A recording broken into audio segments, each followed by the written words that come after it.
ಗೀತಾಮೃತ ದುಹೇ ನಮಃ.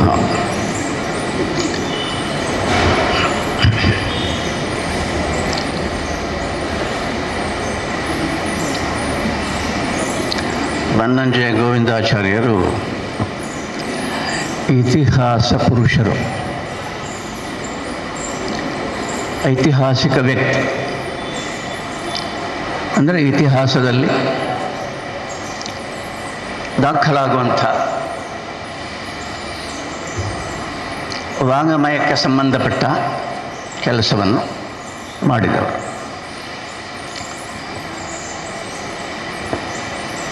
ಬನ್ನಂಜಯ್ಯವರಿಗೆ ಮಧ್ವಾಚಾರ್ಯರು ಸರ್ವಸ್ವ. ಮಧ್ವಾಚಾರ್ಯರು ಕೂಡ ಇತಿಹಾಸ ಪುರುಷರು, ಕ್ರಾಂತಿ ಪುರುಷರು. ಯಾವುದೇ ಒಂದು ಕ್ರಾಂತಿ ಆಗಬೇಕಾಗಿದ್ದರೆ ಗ್ರಹಿಕೆಯಲ್ಲಿ ಮೊದಲು ಅದು ಆಗೋದು. ನಮ್ಮ ಗ್ರಹಿಕೆ ಬದಲಾದರೆ ಮಾತ್ರ, ನಿಜವಾಗಿ ಬದಲಾದರೆ ಮಾತ್ರ ಕ್ರಾಂತಿ ಆಗೋದು. ನಿಜವಾಗಿ ಬದಲಾದರೆ, ಗ್ರಹಿಕೆ ಬದಲಾದರೆ ಕ್ರಾಂತಿಯಾಗದೆಯೂ ಇರುವುದಿಲ್ಲ. ಹಾಗೆ ಒಂದು ಗ್ರಹಿಕೆಯ ಸಮಾಜದ ಅಂತ ಇಟ್ಕೊಳ್ಳಿ, ಒಂದು ಸಮಾಜದ ಗ್ರಹಿಕೆಯನ್ನು ಬದಲಾಯಿಸಬೇಕಾದ್ರೆ ಲೌಕಿಕವಾಗಿ ಅಲ್ಲ, ಆಧ್ಯಾತ್ಮಿಕವಾಗಿ ಬದಲಿಸಬೇಕಾಗಿದ್ದರೆ ಅದು ಒಂದು ಅಸಾಧಾರಣವಾಗಿರತಕ್ಕ ಒಳನೋಟವನ್ನು ಅಪೇಕ್ಷಿಸ್ತದೆ. ಅದು ಮಧ್ವಾಚಾರ್ಯರಲ್ಲಿತ್ತು. ಯಾಕೆ ಅದು ಅಸಾಧಾರಣವಾದ ಒಳನೋಟವನ್ನು, ಒಂದು ಕೆಚ್ಚನ್ನು ಬಯಸ್ತದೆ ಅಂತ ಹೇಳಿದರೆ, ನಮ್ಮ ಎಲ್ಲರನ್ನೂ ಆಳ್ತಾ ಇರುವುದು ಈಗ ಈ ಕ್ಷಣಕ್ಕೂ ಕೂಡ ನಮ್ಮ ಪೂರ್ವಗ್ರಹಿಕೆಗಳು. ರೂಢ ಮೂಲವಾಗಿ ನಮ್ಮಲ್ಲಿ ಇರತಕ್ಕ ಆಲೋಚನೆಗಳು ನಮ್ಮನ್ನು ಬಿಡುವುದಿಲ್ಲ. ಅದಕ್ಕೆ ಭಿನ್ನವಾಗಿರ್ತಕ್ಕ ಆಲೋಚನೆಗಳು ನಮ್ಮ ಮನಸ್ಸಿಗೆ ಬಂದಾಗ ಸ್ಪಂದಿಸಬೇಕು ಎನ್ನುವ ಉತ್ಸಾಹ ಇದ್ದರೂ ಕೂಡ ಬೇರು ಬಿಟ್ಟ ಆಲೋಚನೆಗಳು, ಗ್ರಹಿಕೆಗಳು ಪ್ರತಿರೋಧ ಒಡ್ಡುತ್ತದೆ. ಆದದ್ದರಿಂದ ನಮ್ಮಲ್ಲಿ ಕ್ರಾಂತಿ ಆಗುವುದಿಲ್ಲ. ಬಹಳ ನಿಧಾನಕ್ಕೆ ಕ್ರಾಂತಿ ಆಗುವುದು. ಕ್ರಾಂತಿ ಆಗುವುದಿದ್ದರೂ ಕೂಡ ಈ ಪೂರ್ವಗ್ರಹಿಕೆ ಮತ್ತು ತಾನು ಕಂಡ ಪೂರ್ವಗ್ರಹಿಕೆಗಿಂತ ಭಿನ್ನವಾದ ಸತ್ಯ, ಒಳನೋಟ, ಇದರ ತಿಕ್ಕಾಟದಲ್ಲಿ ಕ್ರಾಂತಿ ಹುಟ್ಟುವುದು, ಜೀವಂತಿಕೆ ಹುಟ್ಟುವುದು. ಮಧ್ವರಲ್ಲಿ ಇದು ಇತ್ತು. ಇದನ್ನು ಸರಿಯಾಗಿ ಗ್ರಹಿಸಿದ ಬನ್ನಂಜಯವರಲ್ಲಿಯೂ ಈ ಕ್ರಾಂತಿಯ ಗುಣ, ತನ್ನ ಒಳನೋಟವನ್ನು ನೆಚ್ಚುವ ಗುಣ, ಅದಕ್ಕೆ ಅಡ್ಡಿಯಾದರೆ ತನ್ನ ಒಳನೋಟವನ್ನು ಸ್ಥಾಪಿಸುವ ಗುಣ, ಖಂಡನೆ ಮಂಡನೆ ಅಂತ ಹೇಳ್ತೇವೆ. ಖಂಡನೆ ಮಾಡುವ ಗುಣ ಮತ್ತು ಮಂಡನೆ ಮಾಡುವ ಗುಣ, ಇದು ಎರಡೂ ಕೂಡ ಬಹಳ ಚೆನ್ನಾಗಿ ಬನ್ನಂಜಯವರಲ್ಲಿ ನಮ್ಮ ಕಾಲದಲ್ಲಿ ನಾವು ನೋಡಿದೆವು. ನೋಡಿ, ನನಗೆ ಯಾವಾಗಲೂ ಆಶ್ಚರ್ಯ ಏನು ಅಂದರೆ, ಮಧ್ವಾಚಾರ್ಯರನ್ನು ಬನ್ನಂಜಯವರು ಗ್ರಹಿಸಿದ ಒಂದು ಅಸಾಧಾರಣವಾದ ರೀತಿ. ಒಂದು ಸಣ್ಣ ದೃಷ್ಟಾಂತ ಹೇಳ್ತಾರೆ. ಮಧ್ವಾಚಾರ್ಯರ ಒಂದು ಚಿಕ್ಕ ಗ್ರಂಥ ಇದೆ. ಗ್ರಂಥ ಅಲ್ಲ, ಅದೊಂದು ಹೊತ್ತಿಗೆ, ಒಂದು ಟಿಪ್ಪಣಿ ಹಾಗೆ. ಜಯಂತಿ ಕಲ್ಪ ಅಂತ ಅದಕ್ಕೆ ಹೆಸರು. ಜಯಂತಿ ಕಲ್ಪ ಅಂತ ಹೇಳಿದರೆ, ಶ್ರೀಕೃಷ್ಣ ಹುಟ್ಟುಹಬ್ಬ ಉಂಟಲ್ಲ, ಶ್ರೀಕೃಷ್ಣಾಷ್ಟಮಿ, ಜನ್ಮಾಷ್ಟಮಿ ಉಂಟಲ್ಲ, ನಾವೆಲ್ಲರೂ ಆಚರಿಸ್ತೇವಲ್ಲ. ಒಬ್ಬೊಬ್ಬರು ಒಂದೊಂದು ಕಡೆ ಅದನ್ನು ಆಚರಿಸ್ತಾರಲ್ಲ. ಈ ಜನ್ಮಾಷ್ಟಮಿಯನ್ನು ಕುರಿತ, ಶ್ರೀಕೃಷ್ಣನ ಹುಟ್ಟುಹಬ್ಬವನ್ನು ಕುರಿತ ಜ್ಯೋತಿಷ್ಯ ಮತ್ತು ಕಾಲಜ್ಞಾನವನ್ನು ಆಧರಿಸಿದ ಒಂದು ಟಿಪ್ಪಣಿ ಅದು.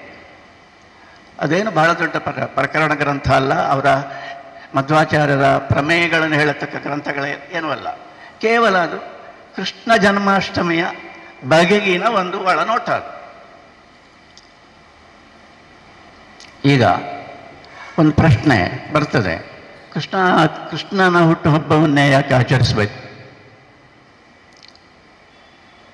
ಭಾಳ ಮಂದಿ ಇದ್ದಾರಲ್ಲ, ರಾಮ, ಪರಶುರಾಮ, ಎಲ್ಲರೂ ಇದ್ದಾರಲ್ಲ, ದಶಾವತಾರಗಳೇ ಉಂಟಲ್ಲ, ಎಲ್ಲರದ್ದನ್ನು ಆಚರಿಸುವ. ಆದರೆ ಅವರ ಯಾರ ಬಗ್ಗೆಗೂ ಕೂಡ ಮಧ್ವಾಚಾರ್ಯರು ಜಯಂತಿ ಕಲ್ಪ ಎನ್ನುವ ರೀತಿಯಲ್ಲಿ ಒಂದು ಗ್ರಂಥವನ್ನು ಏನು ಕೃಷ್ಣನ ಬಗ್ಗೆ ಬರೆದಿದ್ದಾರೆ ಹಾಗೆ ಬರೀಲಿಲ್ಲ. ಹಾಗಾದರೆ ಕೃಷ್ಣನ ಹುಟ್ಟುಹಬ್ಬವನ್ನು ಯಾಕೆ ಆಚರಿಸಬೇಕು? ಯಾಕೆ ಆಚರಿಸಬೇಕು ಅಂದರೆ, ಕೃಷ್ಣ ಒಬ್ಬನೇ ಹೇಳಿದ್ದು, ನಾನು ಮತ್ತೆ ಮತ್ತೆ ಬರ್ತೇನೆ,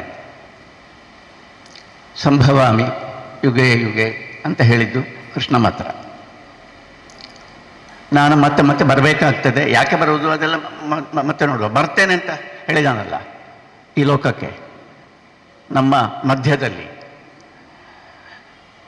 ಅವನು ಹಾಗೆ ಹೇಳಿದ್ದರಿಂದ, ಹಾಗೆ ಹೇಳಿದವನು ಅವನೊಬ್ಬನೇ ಆದದ್ದರಿಂದ ಅವನ ಹುಟ್ಟುಹಬ್ಬವನ್ನೇ ಆಚರಿಸಬೇಕು ಅಂತ. ಹುಟ್ಟುಹಬ್ಬವನ್ನು ಆಚರಿಸುವುದಂದರೆ ಬರ್ತೇನೆ ಅಂತ ಹೇಳಿದ್ದಾನೆ, ಹೌದು. ಬರ್ತೇನೆ ಎನ್ನುವ ಮಾತಿನ ಅರ್ಥ ಏನು? ಆಶ್ವಾಸನೆ ಅದು. ನಾನು ಮತ್ತೆ ಮತ್ತೆ ಬರ್ತೇನೆ. ನಿಮ್ಮನ್ನು ಅಂದರೆ ಈ ಮಾನವ ಸಮಾಜವನ್ನು ಚೆನ್ನಾಗಿ ಮಾಡಲಿಕ್ಕೆ, ನೇರ್ಪುಗೊಳಿಸಲಿಕ್ಕೆ, ಸುಧಾರಿಸಲಿಕ್ಕೆ ನಿಮ್ಮಿಂದ ಆಗುವುದಿಲ್ಲ, ನಾನೇ ಬರಬೇಕಾಗ್ತದೆ. ಬರ್ತೇನೆ, ಅದಕ್ಕೋಸ್ಕರ ನಾನು ಬರ್ತೇನೆ ಎನ್ನುವುದು ಅವನ ಆಶ್ವಾಸನೆ, ಭರವಸೆ. ಶ್ರೀಕೃಷ್ಣ ಕೊಟ್ಟದ್ದು. ಇದನ್ನು ಅವನು ಕೊಟ್ಟಿರುವುದರಿಂದ, ಕೃಷ್ಣ ಇದನ್ನು ಹೇಳಿರುವುದರಿಂದ ನಾವು ಉಳಿದ ಯಾರ ಬಗ್ಗೆಯೂ ಯೋಚನೆ ಮಾಡದೆ ಕೃಷ್ಣನ ಹುಟ್ಟುಹಬ್ಬವನ್ನು ನಾವು ಆಚರಿಸಬೇಕು. ಹುಟ್ಟುಹಬ್ಬವನ್ನು ಆಚರಿಸುವುದಂದರೆ ಏನು? ನಾನು ಮತ್ತೆ ಮತ್ತೆ ಬರ್ತೇನೆ, ದಯಮಾಡಿ ಆಲೋಚನೆ ಮಾಡಿ. ನಾನು ಮತ್ತೆ ಮತ್ತೆ ಬರ್ತೇನೆ ಎನ್ನುವ ಮಾತಿಗೆ ಅರ್ಥ ಏನು?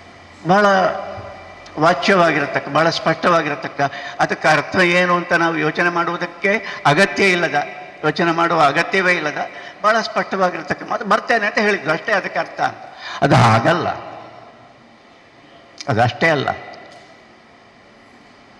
ದೇವರು ನಾನು ಬರ್ತೇನೆ ಅಂತ ಹೇಳಿದರೆ ಅದು ಆ ವಾಕ್ಯ, ಆ ಮಾತು ನಮ್ಮಲ್ಲಿ ವಿರಹ ಅನುಭವವನ್ನು ಉಂಟು ಮಾಡಬೇಕಾದದ್ದು ಅಂತ ಅರ್ಥ.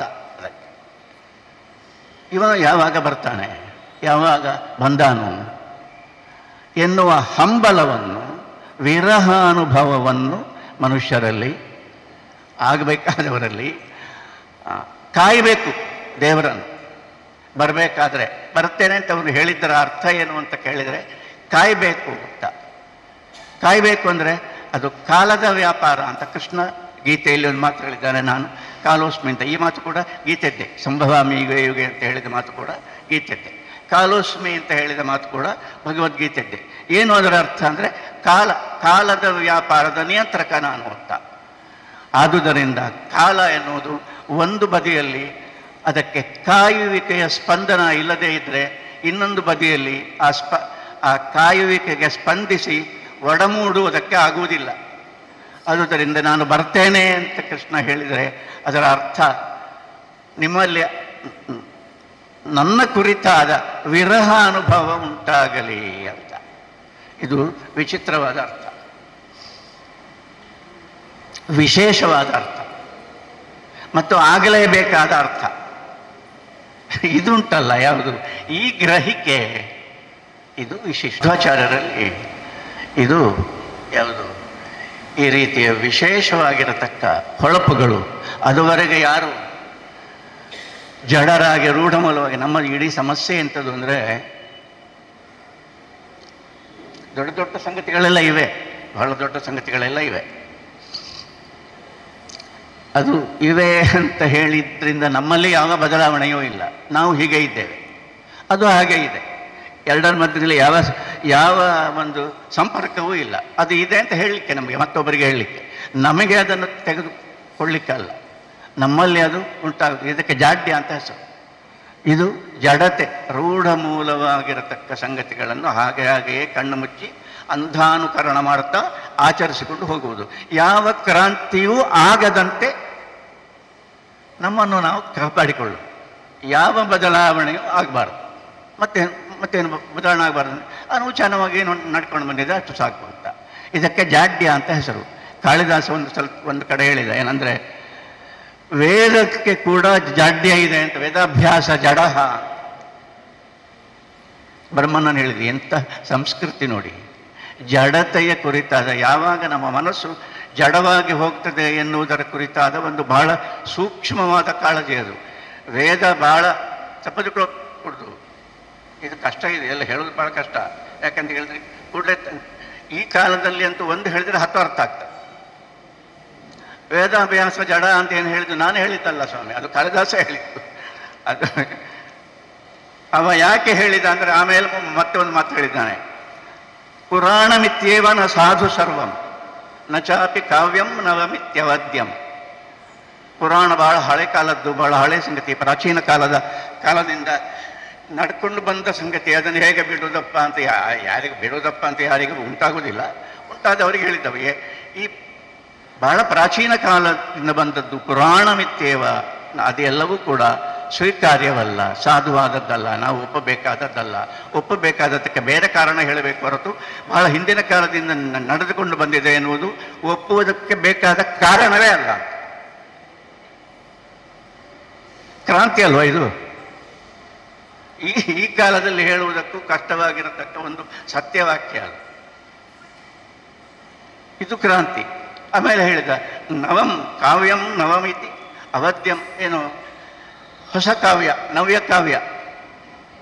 ಬನ್ನಂಜಿಯವರು ಒಂದು ಕಡೆ ಹೇಳಿದರು, ಋಗ್ವೇದ ನಮ್ಮ ವಾಂಗಮಯದ ನವ್ಯ ಕಾವ್ಯ ಅಂತ. ಯಾಕೆಂದರೆ ಹೊಸತ್ತು, ಅಷ್ಟರವರೆಗೆ ಇರಲಿಲ್ಲ, ಅದು ಉಂಟಾಯಿತು, ನವ್ಯ ಕಾವ್ಯ ಅದು ಅಂತ. ಅಂದರೆ ಒಂದು ಗ್ರಂಥವನ್ನು ನೀವು ಅಧ್ಯಯನ ಮಾಡಬೇಕಾಗಿದ್ರೆ ಎಲ್ಲ ಪೂರ್ವಗ್ರಹಗಳಿಂದ ಕಳಚಿಕೊಂಡು ಆ ಗ್ರಂಥದ ಅಂತರಂಗಕ್ಕೆ ಪ್ರವೇಶ ಮಾಡಬೇಕಾಗಿದ್ರೆ ಇದು ದಾರಿ. ಏನು ಅವರು ಹೇಳಿದ್ರು ಇವರು ಹೇಳಿದರು ಅಂತಲ್ಲ, ನೇರವಾಗಿ ಹೋಗಬೇಕು, ಪೂರ್ವಗ್ರಹಗಳನ್ನು ಬಿಡಬೇಕು. ನಚಾಪಿ ಕಾವ್ಯಂ ನವಮಿತ್ಯವತ್ಯ. ಹಾಗಾದರೆ ಬುದ್ಧಿವಂತರು ಏನು ಮಾಡ್ತಾರೆ? ಪರೀಕ್ಷೆ ಅನ್ಯತರ ಭಜಂತೆ. ಅವರೇನು ಮಾಡ್ತಾರೆ? ವಿಚಕ್ಷಣತೆಯಿಂದ ನೋಡ್ತಾರೆ. ಯಾವುದು ನೂತನ ಅಂತ ನೋಡುವುದಲ್ಲ ಅವರು, ಮತ್ತೇನು ಯಾವುದು ಗ್ರಾಹ್ಯ ಯಾವುದು ಅಗ್ರಾಹ್ಯ ಅಂತ ನೋಡುವುದು. ಹಾಗೆ ನೋಡಿ ಯಾವುದಾದ್ರೂ ಒಂದನ್ನು ಅವರು ಆಯ್ಕೆ ಮಾಡ್ತಾರೆ. ಆಯ್ಕೆ ಮಾಡದೇ ಇದ್ದವರು ಮೂಢ ಪರಪ್ರತ್ಯಯನೆಯ ಬುದ್ಧಿ, ಇನ್ನೊಬ್ಬರು ಹೇಳುವ ಹಾಗೆ ಕೇಳಿಕೊಂಡು ಇಡೀ ಜೀವನವನ್ನು ಸಾಗಿಸತಕ್ಕ ಎಂತ ಹೇಳುವ ಪಶು. ಮೂಢ ಪರಪ್ರತ್ಯಯನೆಯ ಬುದ್ಧಿ, ಇದನ್ನು ಕಾಳಿದಾಸ ಹೇಳಿದ. ಹೇಳಬೇಕಾಗಿ ಒಂದು ಪ್ರಸಂಗ ಇತ್ತು, ಒಂದು ಸಂದರ್ಭ ಇತ್ತು. ನಮ್ಮ ಪರಂಪರೆಯಲ್ಲಿ ಇದನ್ನು ಮತ್ತೆ ಮತ್ತೆ ಹೇಳಬೇಕಾಗಿ ಬರ್ತದೆ. ಮತ್ತವರು ಇದನ್ನು ಹೇಳಿದರು, ಈ ಮಾತು ಹೇಳಿದರು. ಯಾವುದು? ನೋಡುವ ದೃಷ್ಟಿಕೋನವೇ ಬೇರೆಯಾಗದೆ, ನಮ್ಮ ಗ್ರಹಿಕೆಯೇ ಬೇರೆಯಾಗದೆ ಸಮಾಜದಲ್ಲಿ ಕ್ರಾಂತಿ ಆಗುವುದಿಲ್ಲ. ಕ್ರಾಂತಿ ಆಗದೇ ಇದ್ದರೆ ಜೀವಂತಿಕೆಯ ಅನುಭವ ಯಾರಿಗೂ ಆಗುವುದಿಲ್ಲ. ಅದು ಕ್ರಾಂತಿಯಲ್ಲಿ ಮಾತ್ರ ಸಾಧ್ಯ. ನಾವು ಬದುಕಿದ್ದೇವೆ ಅಂತ ಗೊತ್ತಾಗೋದು ಮತ್ತೊಬ್ಬರು ಹೇಳಿ ಅಲ್ಲ, ಮತ್ತೆ ಅದು ನಮಗೆ ಗೊತ್ತಾಗಬೇಕು, ಬದುಕಿದವರಿಗೆ ಗೊತ್ತಾಗಬೇಕು. ಇನ್ನೊಬ್ಬರು ಬಂದು ಹೇಳಲಿ ಅಂತ ಅಲ್ಲವೇ ಅಲ್ಲ, ಇನ್ನೊಬ್ಬರಿಂದ ಏನಾಗುವುದಿಲ್ಲ. ಅವರವರಿಗೆ ಅವರವರ ಜೀವಂತಿಕೆ ಅವರವರಿಗೆ ಗೊತ್ತಾಗುವ ಹಾಗೆ ಈ ಪ್ರಕೃತಿ ಇದೆ. ಅದು ಗೊತ್ತಾಗದ ಅಡ್ಡಿ ಯಾವುದು ಅಂದರೆ ಕ್ರಾಂತಿಯ ಕುರಿತಾದ ಭಯ. ಇದನ್ನು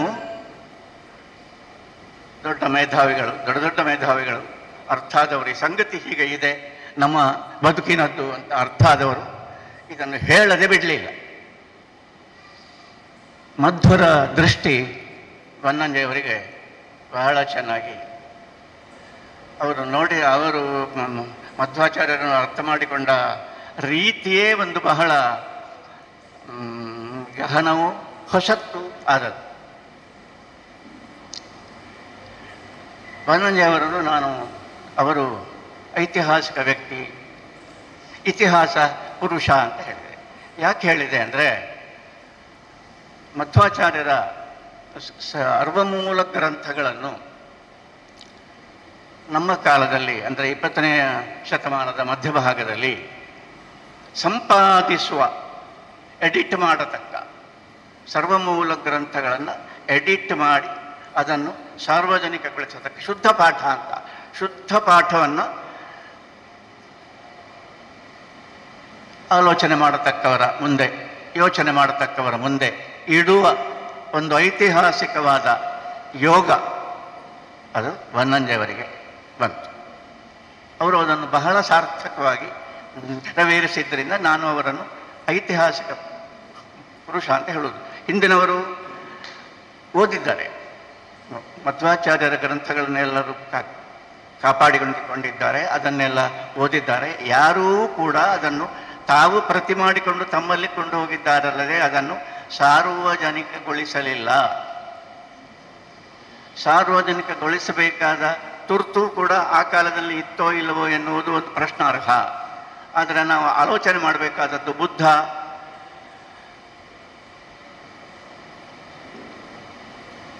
ಆಡು ಭಾಷೆಯಲ್ಲಿ ಮಾತಾಡಿದ, ಜನಭಾಷೆಯಲ್ಲಿ ಮಾತಾಡಿದ, ಪಾಳಿಯಲ್ಲಿ.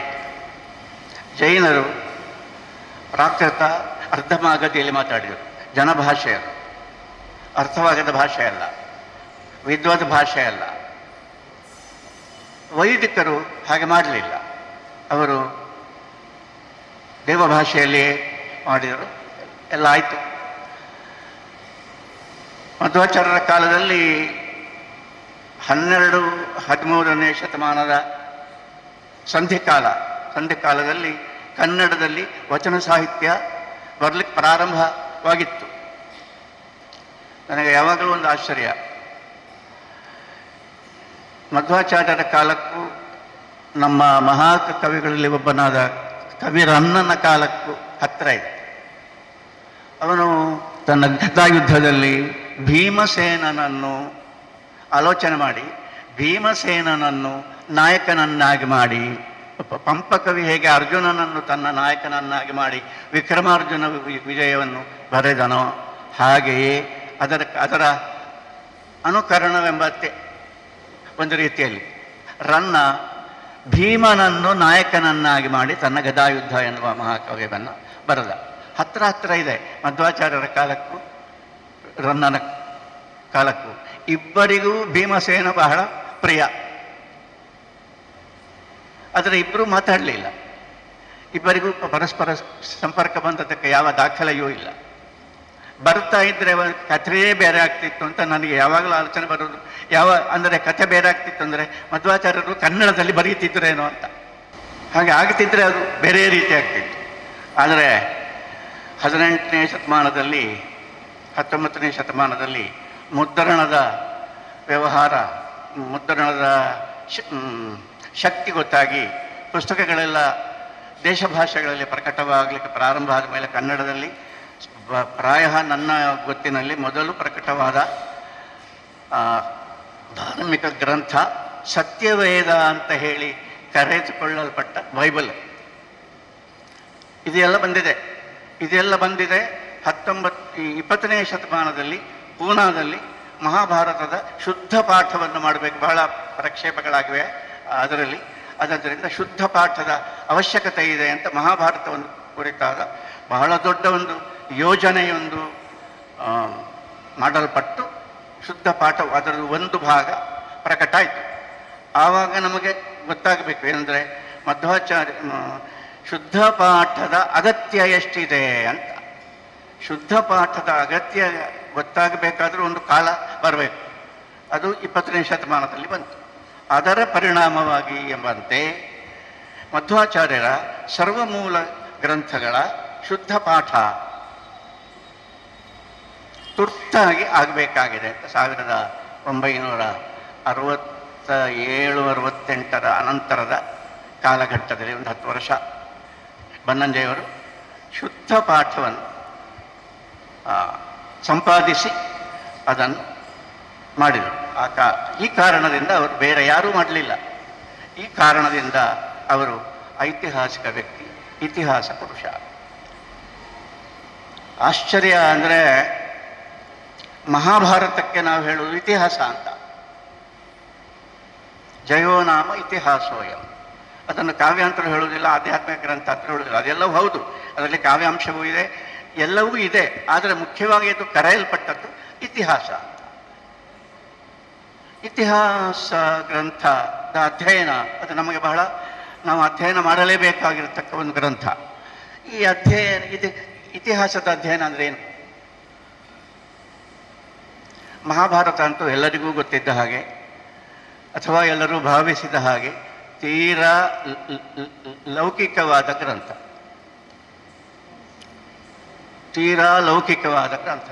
ಈ ಲೋಕಕ್ಕೆ ಸಂಬಂಧಪಟ್ಟ, ಸಂಸಾರಕ್ಕೆ ಸಂಬಂಧಪಟ್ಟ ಕೋಲಾಹಲಗಳು ಇದು ಎಲ್ಲವೂ ಇದೆ ಅದರಲ್ಲಿ. ಅದನ್ನು ಈ ಕೋಲಾಹಲ ಮಾಡಿಕೊಳ್ಳುವುದು ನಮಗೆ ನಮಗೆ ಸಾಲದೇ ಇದ್ದರೆ ಮಹಾಭಾರತ ಓದಿದರೆ ಖಂಡಿತ ಮಾಡಿಕೊಳ್ಳಿಕ್ಕೆ ಬರ್ತದೆ. ಯಾಕೆಂದರೆ ಯೋಚನೆ ಮಾಡದ ರೀತಿಯಲ್ಲೆಲ್ಲ ಅರಗಿನ ಮನೆಯ ಕಲ್ಪನೆಯನ್ನು ಯಾರಾದರೂ ಮಾಡಲಿಕ್ಕೆ ಸಾಧ್ಯ ಉಂಟ?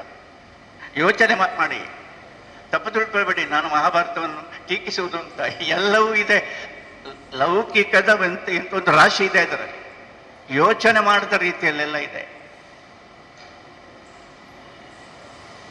ಅದರಲ್ಲಿ ಒಂದು ಪದ ಇಲ್ಲಷ್ಟೇ, ಆ ಪದವನ್ನು ನಾವು ಈ ಕಾಲದಲ್ಲಿ ಬಳಸ್ತೇವೆ, ಷಡ್ಯಂತ್ರ ಅಂತ. ಅದಿಲ್ಲ ಅದರಲ್ಲಿ, ಬೇರೆ ಎಲ್ಲ ಇದೆ ಅದರಲ್ಲಿ, ಇದೆಲ್ಲ ಇದೆ. ಇಂಥ ಒಂದು ಲೌಕಿಕ ಗ್ರಂಥ, ಆದುದರಿಂದಲೇ ಅದು ಇತಿಹಾಸ ಅಂತ ಹೇಳುವುದು. ಇದನ್ನು ಮಧ್ವಾಚಾರ್ಯರು ಹೇಗೆ ನೋಡಿದರು ಅಂದರೆ, ಏವಂ ಅಧ್ಯಾತ್ಮನಿಷ್ಠಂ ಹಿ ಭಾರತಂ ಸರ್ವಮುಚ್ಯತೆ. ಬಹಳ ಆಶ್ಚರ್ಯ ಆಗ್ತದಲ್ಲ, ಲೌಕಿಕವಾದ ಗ್ರಂಥ ಅಲ್ವ. ಯಾರು ಕೇಳಿದ್ರು ಏನು ಕತೆ?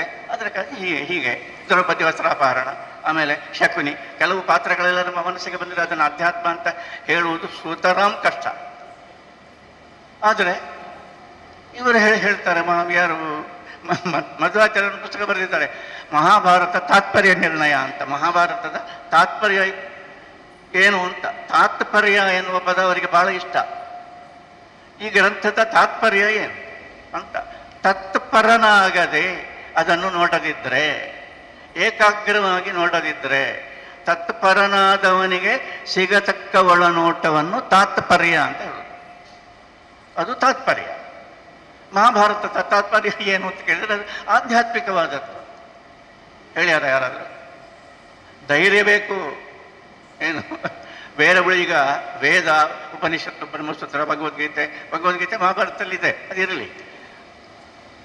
ಇದನ್ನೆಲ್ಲ ಆಧ್ಯಾತ್ಮಿಕ ಅಂತ ಹೇಳುವುದು ಬಹಳ ಸುಲಭ, ಇದನ್ನೆಲ್ಲ ಲೌಕಿಕ ಅಂತ ಹೇಳುವುದು ಕಷ್ಟ. ಹೇಗೆ ಮಹಾಭಾರತವನ್ನು ನೀವು ಆಧ್ಯಾತ್ಮಿಕ ಅಂತ ಹೇಳಿ ದಿಗ್ಭ್ರಮೆಗೊಳಿಸ್ತೀರೋ, ಹಾಗೆಯೇ ಉಪನಿಷತ್ತನ್ನು ಲೌಕಿಕ ಅಂತ ಹೇಳಿದರೂ ಅಷ್ಟೇ ದಿಗ್ಭ್ರಮೆ ಆಗ್ತದೆ. ಅದೇ ರೀತಿಯ ಒಂದು ಮಾತಿದು, ಏವಂ ಅಧ್ಯಾತ್ಮನಿಷ್ಠಮಿ, ಯೋಚನೆಯೇ ಇಲ್ಲ, ಭಾರತಂ ಸರ್ವಮುಚ್ಯತೆ ಅಂತ. ಹಾಗಾದರೆ ಅದರ ಅರ್ಥ ಏನು ಅಂತ, ಈ ಮಾತಿನ ಅರ್ಥ ಏನು? ಏನಂದರೆ, ಲೌಕಿಕ ಅಂತ ನಾವು ಏನು ಹೇಳ್ತೇವೆ, ನಮ್ಮ ಈ ಜೀವನ ನಾವು ಮಾಡ್ತಾ ಇದ್ದೇವಲ್ಲ, ಆದಾನ ಪ್ರದಾನ ಆಗ್ತಾ ಇರ್ತದೆ, ಮಾತು ಕೇಳ್ತಾ ಇರ್ತೇವೆ, ಎಲ್ಲ ಮಾಡ್ತಾ ಇರ್ತೇವಲ್ಲ, ಲೌಕಿಕ ಜೀವನ, ಇನ್ನೊಬ್ಬರ ಕಾಲು ಎಳೆಯುವುದು ಹೇಗೆ ಅಂತೇಳಿ. ಇದು ಏನಂದರೆ, ಈ ಇತಿಹಾಸದಲ್ಲಿ, ಮಹಾಭಾರತ ಎನ್ನುವಂಥ ಒಂದು ಇತಿಹಾಸದಲ್ಲಿ ನೀನು ನಿನ್ನನ್ನು ಗುರುತಿಸುವುದಕ್ಕೆ ಸಾಧ್ಯವಾದರೆ ಆಗ ಅದು ಆಧ್ಯಾತ್ಮಿಕ ಅಂತ. ಅಧ್ಯಾತ್ಮ ಅಂದರೆ ಇನ್ನೇನೂ ಅಲ್ಲ. ನನ್ನನ್ನು ಇಲ್ಲಿ ಹಾಕಿದ್ದಾರೆ ಅಂದರೆ ಅಧ್ಯಾತ್ಮ ಚಿಂತಕ ಅಂತ. ಇದೆಲ್ಲ ಸರಿಯಲ್ಲ.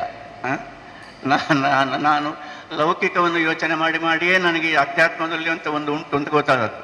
ಅಧ್ಯಾತ್ಮ ಚಿಂತನೆ ಮಾಡಿ ಲೌಕಿಕ ಗೊತ್ತಾದದ್ದಲ್ಲ. ಲೌಕಿಕದಲ್ಲಿಯೇ ಇದೆ. ಲೌಕಿಕ ಚಿಂತಕ ಅಂತ ಹಾಕಿದರೆ ಏನು ತೊಂದರೆ?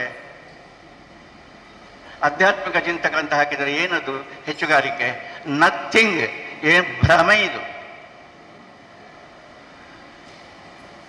ಇತಿಹಾಸದಲ್ಲಿ, ಮಹಾಭಾರತದಲ್ಲಿ ನಿನ್ನನ್ನು ನೀನು ಗುರುತಿಸಿಕೊಳ್ಳುವುದಾದರೆ, ಈಗ ನಾವು ಸಾಮಾನ್ಯವಾಗಿ ಇತಿಹಾಸ ಅಂದ್ರೇನು? ನಡೆದುಕೊಂಡು ಬಂತು. ಇತಿಹಾಸ ಈ ಹಿಂದೆ ಹೀಗೆ ನಡೆದುಕೊಂಡು ಬಂದಿತ್ತು, ಇತಿಹಾಸದ ಪ್ರವಾಹ, ಅದರಲ್ಲಿ ನಾನು ಇದ್ದೇನೆ, ನನಗೆ ಗೊತ್ತಿಲ್ಲ. ಹಿಂದಿನವರೆಲ್ಲ ಹೀಗೆಲ್ಲ ಅದು ನಡೆದುಕೊಂಡು ಆ ಪ್ರವಾಹದಲ್ಲಿ ನಾನು ಕೂಡ ಈಗ ಹೀಗೆ ಬಂದು ಇದ್ದೇನೆ, ಇಷ್ಟು ಗೊತ್ತಿದೆ.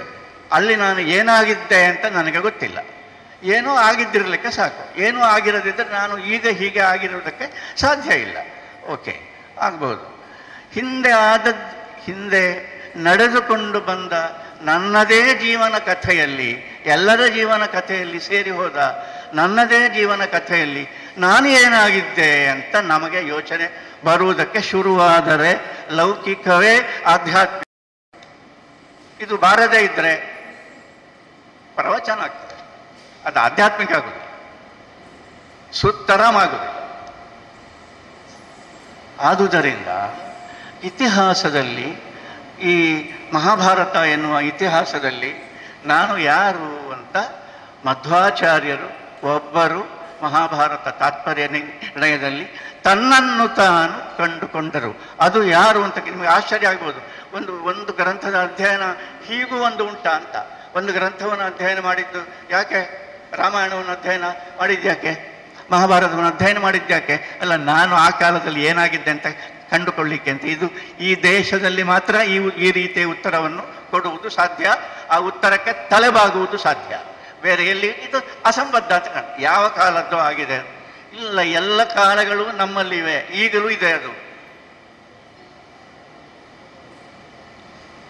ಹಾಗಾಗಿ ಮಧ್ವಾಚಾರ್ಯರು ಮಹಾಭಾರತದಲ್ಲಿ ತಾನು ಏನಾಗಿದ್ದೆ ಅಂದರೆ ಭೀಮಸೇನನಾಗಿದ್ದೆ ಅಂತ. ಏನು ಹೇಳ್ಬೇಕು? ಅದನ್ನು ಕಂಡುಕೊಳ್ಳುವುದಕ್ಕಾಗಿ ತಾತ್ಪರ್ಯ ನಿರ್ಣಯ ಬರೆದದ್ದು. ಆಶ್ಚರ್ಯ ಅಲ್ವಾ? ಆಶ್ಚರ್ಯ ಅಂದರೆ ಆಧುನಿಕರಿಗೆ ಒಪ್ಪಲಿಕ್ಕೆ ಬಹಳ ಕಷ್ಟ ಇದೆ ಇದು. ಅಲ್ಲ, ಒಂದು ಗ್ರಂಥದ ಅಧ್ಯಯನದಲ್ಲಿ ನೀನೇನಾಗಿದ್ದೆ ಅಂದರೆ ಒಳ್ಳೆ ಕಥೆ ಆಯ್ತಲ್ಲಪ್ಪ. ಇದು ಯೋಗ್ಯವಾಗಿರತಕ್ಕ ಒಂದು ಪದ ಇದೆ ನಮ್ಮ ಪರಂಪರೆಯಲ್ಲಿ. ಎಂಥದ್ದು ಅಂದರೆ ಎಲ್ಲ ಅಧ್ಯಯನಗಳು ಕೂಡ ಆಗಬೇಕಾದದ್ದು ಸ್ವಾಧ್ಯಾಯ ಅಂತ. ಸ್ವಾಧ್ಯಾಯ ನ ಪ್ರಮದ. ಸ್ವಾಧ್ಯಾಯ ಅಂದ್ರೇನು? ಆ ಪದವೇ ಹೇಳ್ತದೆ ಸ್ವ ಅಧ್ಯಾಯ. ಯಾವುದೇ ಒಂದು ಗ್ರಂಥವನ್ನು ನೀವು ಓದಿದರೆ ನಿಮಗೆ ಅದುವರೆಗೆ ನಿಮಗೆ ಗೊತ್ತಾಗದೇ ಇದ್ದ ನಿಮ್ಮ ಪರಿಚಯ ನಿಮಗೆ ಆದರೆ ಅದರ ಅಧ್ಯಯನ ಸಾರ್ಥಕ. ಗ್ರಂಥವನ್ನು ಓದುವುದು ಇನ್ನೊಬ್ಬರಿಗೆ ಬೋಧನೆ ಮಾಡಲಿಕ್ಕಲ್ಲ, ಇನ್ನೊಬ್ಬರಿಗೆ ಹೇಳಲಿಕ್ಕೂ ಅಲ್ಲ. ಕೇಳಿದರೆ ಹೇಳಬಾರ್ದು ಅಂತಲೂ ಇಲ್ಲ. ಆದರೆ ಹೇಳಬೇಕಾದ್ರೆ ಅಧಿಕೃತತೆ ಉಂಟಾಗುವುದು ಯಾವಾಗ ಅಂದರೆ ಅದರಲ್ಲಿ ನೀವು ನಿಮ್ಮನ್ನು ಕಂಡುಕೊಂಡಾಗ, ಅದರ ಪ್ರಭಾವಕ್ಕೆ ನೀವು ನಿಮ್ಮ ಮನಸ್ಸನ್ನು ಒಪ್ಪಿಸಿದಾಗ. ಇದು ಹೀಗೆ ನೀವು ತಂದುಕೊಟ್ರೆ ಮಾತಾಡೋದು ಸಾಕು ಅಂತಲ್ಲ? ಆಗಿಲ್ಲ. ಸರಿ ಸರಿ ಸರಿ. ಅದೇ ಸ್ವಾಧ್ಯಾಯ ಅಂತ. ಅದರಿಂದ ಸ್ವಾಧ್ಯಾಯ ಎನ್ನುವುದು ನಮ್ಮಲ್ಲಿ ಅಧ್ಯಯನ ಅಂತ ಹೇಳಿದರೆ ಈಗಲೂ ಕೂಡ ಅಷ್ಟೇ. ಈ ಆಧ್ಯಾತ್ಮಿಕ ಸಂಗತಿಗಳನ್ನೆಲ್ಲ ಬಿಟ್ಟು ನೀವು ಯಾವುದೇ ಆದರೂ ಒಂದು ಗ್ರಂಥವನ್ನು ನೀವು ಓದಿದರೆ, ನಿಮಗೆ ಸಂತೋಷ ಆದರೆ, ಅದರಲ್ಲಿ ನೀವು ಪರವಶವಾದರೆ ನಿಮಗೆ ಗೊತ್ತಾಗುವುದೇನೆಂದರೆ ನಿಮ್ಮ ಮನಸ್ಸಿನ ಒಳಗಿನ ಗುಣವೇ ನಮಗೆ ಗೊತ್ತಾಗುವುದು. ನಮ್ಮದೇ ವ್ಯಕ್ತಿತ್ವದ ಅದುವರೆಗೆ ಗೊತ್ತಾಗದೇ ಇದ್ದ ಗುಣವೇ ನಮಗೆ ಗೊತ್ತಾಗುವುದು. ಆದ್ದರಿಂದ ಒಂದು ಇತಿಹಾಸ ಪುರುಷ ಅಂತ ಹೇಳಿದರೆ ನಿಜವಾದ ಅರ್ಥ ಇತಿಹಾಸದಲ್ಲಿ ತನ್ನ ವ್ಯಕ್ತಿತ್ವವನ್ನು ಗುರುತಿಸಿಕೊಂಡವ ಅಂತ. ಇತಿಹಾಸದಲ್ಲಿ ತನ್ನ ವ್ಯಕ್ತಿತ್ವ ಏನಾಗಿತ್ತು ಅಂತ ಗುರುತಿಸಿಕೊಂಡವ. ಭಗವದ್ಗೀತೆಯಲ್ಲಿ ಒಂದು ಮಾತಿದೆ, ಕೃಷ್ಣ ಹೇಳಿದ್ದು ಅರ್ಜುನನಿಗೆ. ಏನು ಹೇಳಿದ ಅಂದರೆ ಇದು ಕೂಡ ಐತಿಹಾಸಿಕವಾದ ಮಾತು. ಬಹೂನಿ ಮೇ ವ್ಯತೀತಾನಿ ಜನ್ಮಾನಿ ತವ ಚ ಅರ್ಜುನ ತಾನ್ಯಹಂ ವೇದ ಸರ್ವಾಣಿ ನತ್ವಂ ವೇತ್ಥ ಪರಂತಪ. ನನಗೂ ನಿನಗೂ ಬಹಳ ಜನ್ಮಗಳಾಗಿವೆ. ಬಹೂನಿ ಮೇ ವ್ಯತೀತಾನಿ ಜನ್ಮಾನಿ, ಬಹಳ ಜನ್ಮಗಳು ಕಳೆದು ಹೋಗಿವೆ. ಅದು ಎಲ್ಲವೂ ನನಗೆ ನೆನಪಿದೆ, ನನಗೆ ಗೊತ್ತಿದೆ. ತಾನ್ಯಹಂ ವೇದ ಸರ್ವಾಣಿ, ಒಂದು ಜನ್ಮವೂ ಮರೆತು ಹೋಗಿಲ್ಲ. ಎಲ್ಲ ಜನ್ಮಗಳ ನೆನಪು ನನ್ನಲ್ಲಿ ಇದೆ. ನಿನಗೆ ಒಂದೂ ಗೊತ್ತಿಲ್ಲ. ನತ್ವಂ ವೇತ್ತ, ನಿನಗೆ ಇಷ್ಟೇ ವ್ಯತ್ಯಾಸ. ವ್ಯತ್ಯಾಸ ಅಂದರೆ ಇಷ್ಟೇ, ನನಗೂ ನಿನಗೂ ಇಷ್ಟೇ ವ್ಯತ್ಯಾಸ. ನಾನು ನಿನ್ನ ಒಟ್ಟಿಗೆ ಇದ್ದೇನೆ, ಎಷ್ಟು ಜನ್ಮಗಳಲ್ಲಿ ನಿನ್ನ ಒಡನಾಡಿ, ಆದರೆ ಇದೆಲ್ಲವೂ ನನಗೆ ಗೊತ್ತಿದೆ, ನಿನಗೆ ಗೊತ್ತಿಲ್ಲ, ಮರ್ತು ಹೋಗಿದೆ ಅಂತ ತನ್ನ ಪ್ರಿಯ ಸಖನಾದ ಅರ್ಜುನನಿಗೆ ಕೃಷ್ಣ ಹೇಳುವುದು. ಮಧ್ವಾಚಾರ್ಯರು ಇದನ್ನು ಗ್ರಹಿಸಿದ ರೀತಿ ಹೇಗೆ ಗೊತ್ತುಂಟ? ರೋಮಾಂಚನ ಆಗ್ತದೆ. ಹಾಗಾದರೆ ನಮಗೆ ಗೊತ್ತಾಗಬೇಕಾದದ್ದು ಯಾವುದು? ಇದನ್ನು ನೀವು ಒಪ್ಪಿದರೆ, ಕೃಷ್ಣನ ಈ ಮಾತನ್ನು ನೀವು ಒಪ್ಪಿದರೆ ನಮಗೆ ಗೊತ್ತಾಗಬೇಕಾದದ್ದು ಯಾವುದು? ಎರಡು ವಿಷಯ. ಒಂದು, ಬಹಳ ಜನ್ಮಗಳಾಗಿವೆ ಎನ್ನುವ ಒಂದು ಪ್ರವಾಹ, ಹುಟ್ಟು ಸಾವುಗಳ ಪ್ರವಾಹದಲ್ಲಿ ನಾವು ಬಂದಿದ್ದೇವೆ ಎನ್ನುವುದು ಒಂದು ಸತ್ಯ. ಆಮೇಲೆ ಅದು ಎಲ್ಲವೂ ನನಗೆ ನೆನಪಿದೆ ಅಂತ ಹೇಳ್ತಾನಲ್ಲ, ನಿನಗೆ ಮರೆತು ಹೋಗಿದೆ ಅಂತ ಹೇಳ್ತಾನಲ್ಲ, ಆ ನೆನಪು ನಮ್ಮಲ್ಲಿ ಮತ್ತೆ ಉದ್ಬುದ್ಧಗೊಳ್ಳಬೇಕಾದದ್ದು. ಇದು ಎರಡು ಸತ್ಯ. ಒಂದು ಬಂದಿದ್ದೇವೆ ಅಂತ, ಇನ್ನೊಂದು ಬಂದದ್ದು ನಮಗೆ ಮರೆತು ಹೋಗಿದೆ ಆದದ್ರಿಂದ ಅದರ ನೆನಪಾಗಬೇಕು ಅಂತ. ನೆನಪಾದರೆ, ಕಳೆದ ಜನ್ಮದ ನೆನಪಾದರೆ, ಈ ಹಿಂದೆ ಏನಾಗಿದ್ದೆ ನಾನು ಎನ್ನುವುದರ ನೆನಪಾದರೆ ಈ ಜನ್ಮದ ಭಾರ ಕಳೆದೇ ಹೋಗ್ತದೆ. ಬಹಳ ಆಶ್ಚರ್ಯ ಅದು. ನಮ್ಮ ಇಡೀ ಪ್ರಾಬ್ಲಮ್ ಎಂಥದ್ದೊಂದು ದೊಡ್ಡ ಭಾರ ನಾವು ಹೊತ್ತದ್ದು ಅಂತ ಹೇಳಿದರೆ, ನಾವು ಈಗ ಹೀಗಿದ್ದೇವಲ್ಲ, ಈ ವ್ಯಕ್ತಿತ್ವ ಅಂತ ನಾವೊಂದು ಕಟ್ಟಿಕೊಂಡಿದ್ದೇವಲ್ಲ, ಇದು ಬಹಳ ಗಂಭೀರವಾದದ್ದು ಮತ್ತು ಬಹಳ ಸತ್ಯ ಅಂತ. ಇದು ಪ್ರಶ್ನಾರ್ಹವೇ ಅಲ್ಲ ಅಂತ. ಇದೇ ಪ್ರಶ್ನಾರ್ಹ ಅಂತ ಹೇಳುವುದು ಕೃಷ್ಣ. ಈಗ ನೀನು ಏನಾಗಿದ್ದೀಯೋ ಅದಕ್ಕೆ ಈ ಹಿಂದೆ ನೀನು ಹಾಗೆ ಆಗಿರುವುದು ಕಾರಣ ಅಂತ. ಇದು ನೆನಪಿದ್ದರೆ ಅವನು ಇತಿಹಾಸ ಪುರುಷ. ಆದುದರಿಂದ ಕೃಷ್ಣನು ಇತಿಹಾಸ ಪುರುಷ, ವ್ಯಾಸರು ಇತಿಹಾಸ ಪುರುಷ, ಮಧ್ವರು ಇತಿಹಾಸ ಪುರುಷ. ಈ ರೀತಿಯ ಅಧ್ಯಯನವನ್ನು ಮಾಡಿ ತನ್ನ ಗತ ಕಾಲ ಹೇಗಿದ್ದಿರಬಹುದು ಎನ್ನುವ ಯೋಚನೆಗೆ ಮನಸ್ಸು ಕೊಟ್ಟ ಬನ್ನಂಜೆಯವರು ಇತಿಹಾಸ. ಇಲ್ಲಿ ಒಂದು ಸ್ವಾರಸ್ಯ ಇದೆ. ಯಾವ ಮಾಧ್ವ ಪಂಡಿತರು ಕೂಡ ಹೇಳ್ದ, ಯೋಚನೆ ಮಾಡಿದರೆ ಗೊತ್ತಾಗ್ತದೆ ನಿಮಗೆ, ಇಲ್ಲದ್ರೆ ಗೊತ್ತಾಗೋದಿಲ್ಲ. ನೀವು ನನ್ನ ಒಟ್ಟಿಗಿರ್ಬೇಕು, ಇಲ್ಲದ್ರೆ ಗೊತ್ತಾಗೋದಿಲ್ಲ. ಎಂಥದೋ ಹೇಳ್ತಾರೆ ಅಂತ. ನನಗೆ ಎಂಥದೋ ಹೇಳುವುದೇ ಇಷ್ಟ.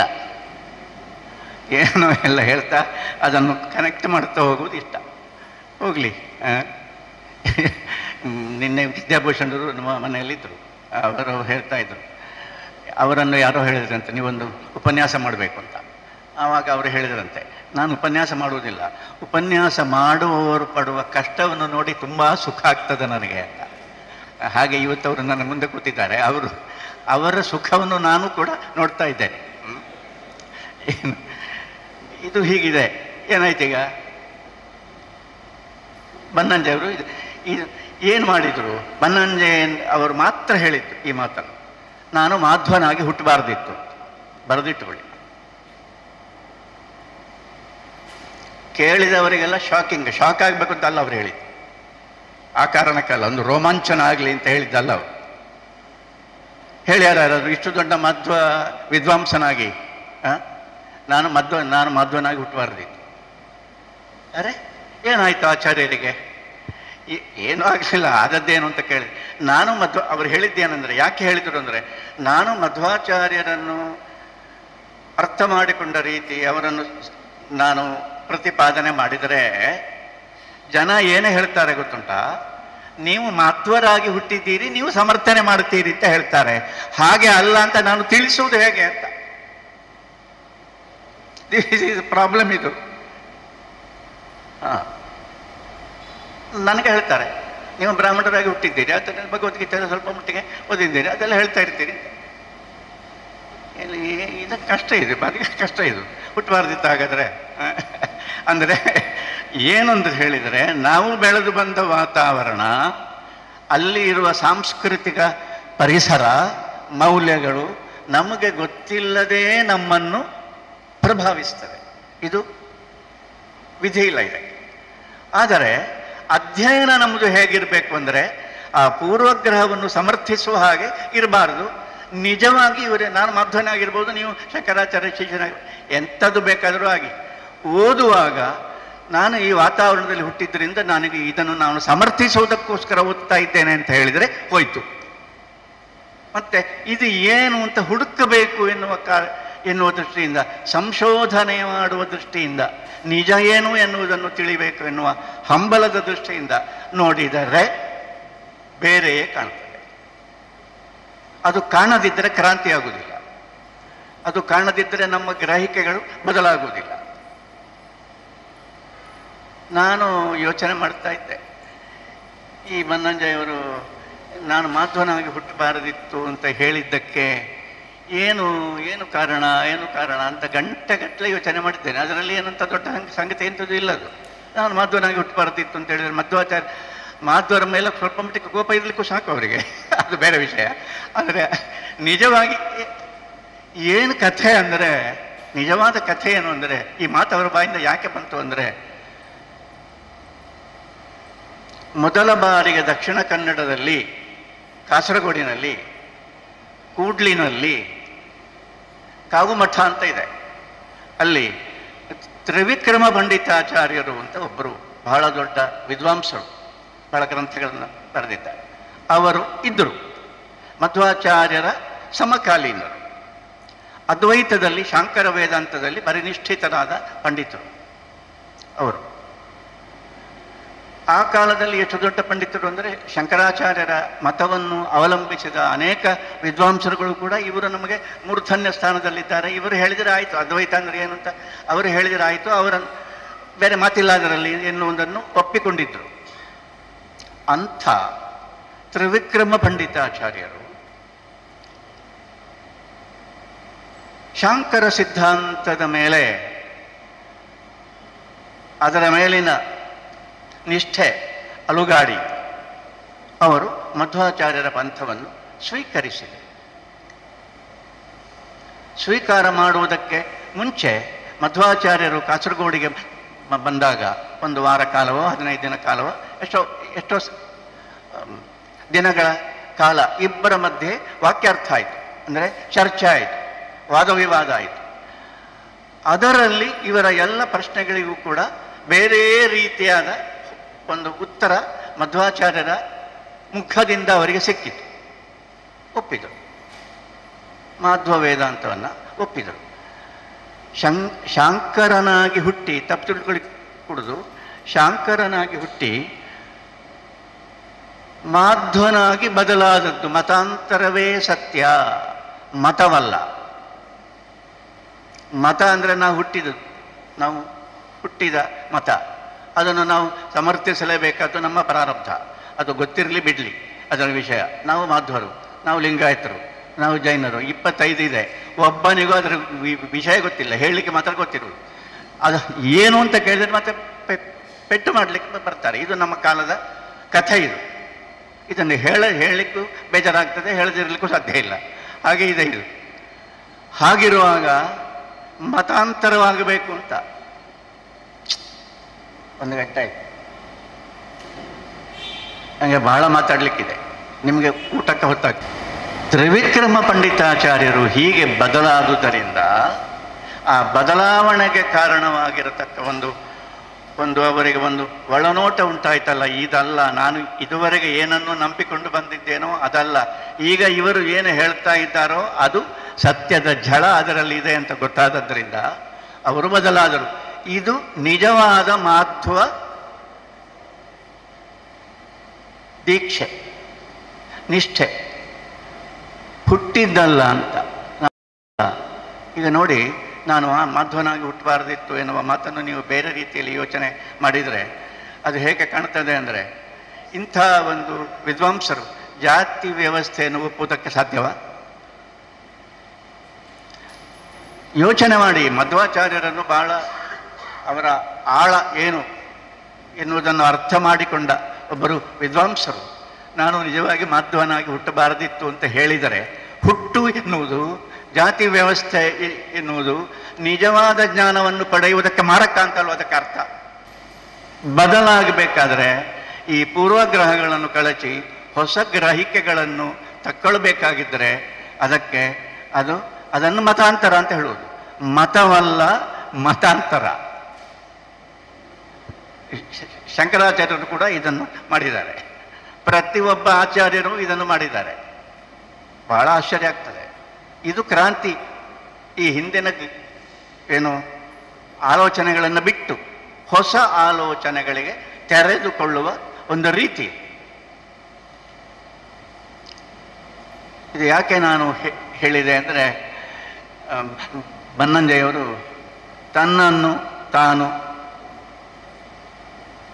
ತ್ರಿವಿಕ್ರಮ ಪಂಡಿತಾಚಾರ್ಯರ ವಂಶಜ ಅಂತ ಹೇಳ್ತಿದ್ರು. ತುಂಬ ಆಶ್ಚರ್ಯ ಆಗ್ತದೆ. ಅಂದರೆ ಲಿಕ್ಕುಚ ಜತ್ತಾಯ ವಂಶದ ಒಂದು ಕುಡಿ ನನ್ನಲ್ಲಿ ಇದೆ ಅಂತ ಹೇಳ್ತಿದ್ರು. ನಾನು ತ್ರಿವಿಕ್ರಮ ಪಂಡಿತಾಚಾರ್ಯರ ವಂಶಕ್ಕೆ ಸೇರಿದವನು ಅಂತ ಹೇಳ್ತಿದ್ರು. ಅದು ಅವರ ಮನಸ್ಸಿಗೆ ಬಂದು ಅವರು ನಾನು ಮಾಧ್ವನಾಗಿ ಹುಟ್ಟಬಾರದಿತ್ತು ಅಂತ ಹೇಳಿ ಏನು ಕನೆಕ್ಷನ್ಗಳನ್ನು ನೀವು ನೋಡಿದರೆ ರೋಮಾಂಚನ ಆಗ್ತದೆ. ಇದು ಕ್ರಾಂತಿ. ನಿಜವಾಗಿ ವಿದ್ವಾಂಸರು ಈ ರೀತಿಯ ಧೈರ್ಯವನ್ನು ತಾಳಿದರೆ ನಮ್ಮ ಈ ವಿದ್ವತ್ ಪ್ರಪಂಚ ಬದಲಾಗ್ತದೆ. ಇಲ್ಲದಿದ್ದರೆ ನಮ್ಮದು ಸರಿ, ನಿಮ್ಮದು ತಪ್ಪು, ಓದಿಲ್ಲ ಇಬ್ಬರು ಸಹ ಜಗಳದಲ್ಲಿ ಗಟ್ಟಿಗರು, ಹೀಗೆ ಆಗೋದು. ಈಗಲೂ ಇಷ್ಟೇ, ನೋ ಬಡಿ ಸೀರಿಯಸ್. ಏನು ಮಾಡ್ತೀರಿ? ಆಯಿತು, ಒಂದು ವಿಷಯ ಹೇಳಿ, ಐದಾಯ್ತು, ಒಂದು ವಿಷಯ ಹೇಳಿ ನಿಲ್ಲಿಸ್ತೇನೆ. ಏನಪ್ಪ ಅಂದರೆ, ನೋಡುವ ನೋಟ ಹೇಗಿರಬೇಕು ಅಂತ ಒಂದು ವಿಷಯ ನಮಗೆ ಅರ್ಥ ಆಗಬೇಕಾಗಿದ್ರೆ, ಮಧ್ವಾಚಾರ್ಯರ ಇಡೀ ಸಿದ್ಧಾಂತ ಏನು ಅಂದರೆ ಪ್ರತಿಫಲನ ಸಿದ್ಧಾಂತ. ಬಿಂಬ ಪ್ರತಿಬಿಂಬ ಭಾವ. ಪ್ರತಿಫಲನ, ಬೆಳಕು ಅದು ಇಟ್ ರಿಫ್ಲೆಕ್ಟ್ಸ್, ಅದು ಪ್ರತಿಫಲನ ಆಗ್ತದೆ. ಆ ಪ್ರತಿಫಲನದ ಮೂಲಕವೇ ನಾವು ಬೆಳಕನ್ನು ತಿಳಿಯಬಲ್ಲೆವು, ಬೆಳಕಿನ ಮೂಲವನ್ನು ಅರಸಬಲ್ಲೆವು. ಪ್ರತಿಫಲನದ ಮೂಲಕ ಮಾತ್ರ. ನೋಡಿ, ದೊಡ್ಡ ದೊಡ್ಡವರೆಲ್ಲ ಅವರವರ ಕಾಲದಲ್ಲಿ ಒಂದು ಹೊಸ ಪದವನ್ನು, ತಮ್ಮದೇ ಆಗಿರತಕ್ಕ ಒಂದು ಪದವನ್ನು ಪ್ರಯೋಗ ಮಾಡ್ತಾರೆ. ಶಂಕರಾಚಾರ್ಯರದ್ದು ಪದ ಅಧ್ಯಾಸ ಅಂತ. 8ನೇ ಶತಮಾನದಲ್ಲಿ ಅವರು ನಮ್ಮ ಮುಂದೆ ಇಟ್ಟ, ನಮಗೆ ಕೊಟ್ಟ ಪದ ಯಾವುದು ಅಂತ ಕೇಳಿದರೆ ಅಭ್ಯಾಸ ಅಲ್ಲ, ಅಧ್ಯಾಸ.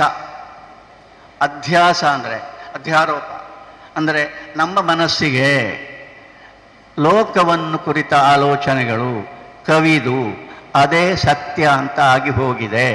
ಆದುದರಿಂದ ನಾನು ಎನ್ನುವುದು ಏನು ಎನ್ನುವ ಪ್ರಶ್ನೆಯೇ ಉಂಟಾಗುವುದಿಲ್ಲ. ಅದಕ್ಕೆ ಲೋಕ ಕೊಟ್ಟ ಉತ್ತರವನ್ನೇ ಸತ್ಯ ಅಂತ ನಾವು ಭಾವಿಸುವಂತೆ ಆಗಿದೆ. ಇದಕ್ಕೆ ಹೆಸರು ಅಧ್ಯಾಸ ಅಂತ. ಇದರಲ್ಲಿ ತಪ್ಪೇನಿದೆ? ಸರಿಯೇ ಇದು ಅಧ್ಯಾಸ ಎನ್ನುವ ಪದ.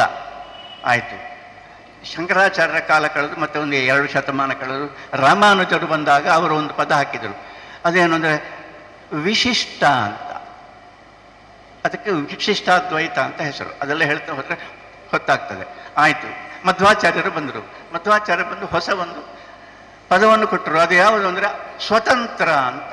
ಸ್ವತಂತ್ರ ಅಸ್ವತಂತ್ರ ಅಂಚ ದ್ವಿವಿಧಂ ತತ್ವಮಿಷ್ಯತೆ. ಎರಡಿರುವುದು, ಒಂದು ಸ್ವತಂತ್ರವಾದದ್ದು, ಅದು ಅಧ್ಯಸ್ಥ ಅಲ್ಲ, ಅದು ಸ್ವತಂತ್ರ, ಸರ್ವತಂತ್ರ ಸ್ವತಂತ್ರ.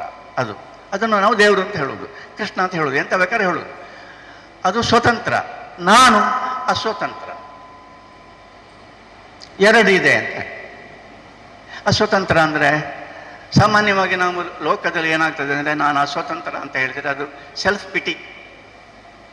ಬಹಳ ಎಂತ ಹೇಳಬೇಕೆ, ನಾನು ಅಸ್ವತಂತ್ರ, ಅಯ್ಯೋ ಪಾಪ, ನನಗೆ ಯಾವ ಸ್ವಾತಂತ್ರ್ಯವಿಲ್ಲ. ಮನೆಯಲ್ಲಿರೋರಿಗೆ ಹೆಚ್ಚಿನವರಿಗೆ ಈ ಥರ ಅನುಭವ ಆಗಿರ್ತದೆ, ಹೋಗ್ಲಿ ಬಿಡುವ. ಏನಂದರೆ ನಾನು ಅಸ್ವತಂತ್ರ, ಹಾಗೆ ಅಲ್ಲವೇ ಅಲ್ಲ. ಅದರ ಅರ್ಥ ಸೆಲ್ಫ್ ಪಿಟಿ ಅಲ್ಲವೇ ಅಲ್ಲ. ನನ್ನ ಅಸ್ವಾತಂತ್ರ್ಯದ ಅನುಭವದ ಮೂಲಕವೇ ನನಗೆ ಸ್ವತಂತ್ರ ಚೇತನದ ಅರಿವಾಗುವುದು ಅಂತ, ಬೇರೆ ದಾರಿಯೇ ಇಲ್ಲ ಅಂತ. ನಾನು ಅಸ್ವತಂತ್ರ ಎನ್ನುವುದು ನನಗೆ ಅನುಭವಕ್ಕೆ ಬಂದರೆ, ಬರಲಿಕ್ಕೆ ಯಾವ ಕಷ್ಟವೂ ಇಲ್ಲ. ನಾನು ಅಸ್ವತಂತ್ರ ಅಂತ ನನ್ನ ಅನುಭವಕ್ಕೆ ಬಂದರೆ ಸ್ವತಂತ್ರವಾದದ್ದು ಯಾವುದು ಎನ್ನುವುದು ಅರ್ಥ ಆಗ್ತದೆ, ಹೊಳೆಯುತ್ತದೆ. ಹೊಳೆಯಬೇಕಾದರೆ ಇದು ಹೀಗೆ ದಾರಿ. ಬೆಳಕು ಯಾವಾಗಲೂ ಏನು, ಕನ್ನಡಿಯಲ್ಲಿ ನಮ್ಮನ್ನು ನಾವು ನೋಡಿಕೊಂಡಾಗ ಎಡ ಬಲ ಬೇರೆ, ಎಡವು ಬಲವಾಗಿ, ಬಲವು ಎಡವಾಗಿ, ತಲೆ ಕೆಳಗಾಗಿ ಹೇಗೆ ಕಾಣುತ್ತದೋ ಹಾಗೆಯೇ ಒಂದು ಗ್ರಂಥವನ್ನು ಅಧ್ಯಯನ ಮಾಡುವಾಗ ಅದನ್ನು ಇದಕ್ಕೇನು ಅಸ್ವತಂತ್ರ ಎನ್ನುವ ಭಾವನೆಯಿಂದ ನಮ್ಮ ಬದುಕನ್ನು ಗಮನಿಸಿದರೆ, ಹಾಗೆ ಗಮನಿಸುವಾಗ ಇನ್ನೊಂದು ದೃಷ್ಟಿ ಬರ್ತದೆ. ಅದು ಯಾವುದಂದರೆ, ಹಾಗಾದರೆ ಅದು ನನ್ನ ಹಾಗೆ ಅಲ್ಲ, ಅದು ಸ್ವತಂತ್ರ ಅಂತ ಗೊತ್ತಾಗ್ತದೆ. ಇದು ಉಪಾಸನೆಯ ದಾರಿ. ಇದಕ್ಕೆ ಬಿಂಬ ಉಪಾಸನೆ ಅಂತ ಹೆಸರು. ಇದು ಏನು, ಇದು ಬಹಳ ಚೆನ್ನಾಗಿದೆ ಯಾವುದು ಈ ಸಂಗತಿ. ಆದ್ದರಿಂದ ಇಡೀ ಶಾಸ್ತ್ರಗಳಲ್ಲಿ ಏನು ಹೇಳಿದರು ಅಂದರೆ, ದೇವರಂದರೆ ಏನು ಅಂತ ಕೇಳಿದರೆ ಅನ್ಯ ಅಂತ ಹೇಳಿ, ನಿಮ್ಮ ಹಾಗಲ್ಲ, ಇತರ ಅಂತ ಹೇಳಿ. ಇತರೇಣತು ಜೀವಂತಿ ಯಸ್ಮಿನ್ ಏತವು ಉಪಾಶ್ರಿತವು ನ ಪ್ರಾಣೇನ ನ ಅಪಾನೇನ ಮರ್ತ್ಯೋ ಜೀವತಿ ಕಶ್ಚನ ಇತರೇಣ ನಾನು ಬದುಕಿದ್ದು ಯಾರಿಂದ ಅಂತ ಪ್ರಶ್ನೆ. ಅದಕ್ಕೆ ಅವನ ಉತ್ತರ ನಿನ್ನಿಂದ ಅಲ್ಲ ಅಂತ. ಈಗ ಒಂದು ಉತ್ತರ ಕೊಟ್ಟರೆ ಏನು ಹೇಳು, ನಾನು ಬದುಕಿದ್ಯಾರಿಂದ, ಅವನು ಬದುಕಿಕೊಂಡಿದ್ದುಕೊಂಡೇ ಅವನು ಪ್ರಶ್ನೆ ಕೇಳ್ತಾನೆ, ನಾನು ಬದುಕಿದ್ಯಾರಿಂದ ಅಂದ. ಅದಕ್ಕೆ ಅವನು ಹೇಳ್ತಾನೆ, ಜ್ಞಾನಿ ಏನು ಹೇಳ್ತಾನೆ ಅಂದರೆ, ನೀನು ಬದುಕಿರುವುದು ನಿನ್ನಿಂದ ಅಲ್ಲ, ಪ್ರಾಣಾಪಾನಗಳಿಂದ ಅಲ್ಲ, ಮತ್ತೇನಿಂದ, ಇತರೇಣತು ಜೀವಂತಿ, ಇನ್ನೊಂದಿದೆ ಅಂತ. ಇನ್ನೊಂದು ಎನ್ನುವುದಕ್ಕೆ ಬೇರೆ ಪದವೇ ಇಲ್ಲ, ಈ ತರಹ ಅಂತ. ಗೀತೆಯಲ್ಲಿ ಬಳಸಿದ ಪದ ಅನ್ಯ ಅಂತ. ಉತ್ತಮ ಪುರುಷಸ್ತು ಅನ್ಯ ಪರಮಾತ್ಮೇತಿ ಉದಾಹೃತ. ಅವನು ಬೇರೆ ಅಂತ. ಅವನು ಬೇರೆ ಅಂತ ಗೊತ್ತಾಗುವುದುಂಟಲ್ಲ, ಅವನು ಒಂದು ಬೇರೆ ಒಂದಿದೆ ಅಂತ ಗೊತ್ತಾಗುವುದು. ಒಂದು ನೋಡುವಾಗಲೇ, ಇಡೀ ಪ್ರಪಂಚವನ್ನು, ವಾಂಗ್ಮಯ ಪ್ರಪಂಚವನ್ನು ನೀವು ನೋಡುವಾಗಲೇ, ಅದನ್ನು ಅಧ್ಯಯನ ಮಾಡುವಾಗಲೇ ಇಲ್ಲಿ ಒಂದು ರಹಸ್ಯ ಇದೆ. ವಾಚ್ಯಾರ್ಥದಲ್ಲಿ ಇದು ವಿಶ್ರಾಂತವಾಗುವುದಿಲ್ಲ. ಇಲ್ಲಿ ಒಂದು ರಹಸ್ಯ ಇದೆ ಅಂತ ನೋಡಿದರೆ ಮಾತ್ರ ಅದು ತೆರೆದುಕೊಳ್ಳುವುದು, ಇಲ್ಲದಿದ್ದರೆ ಇಲ್ಲ.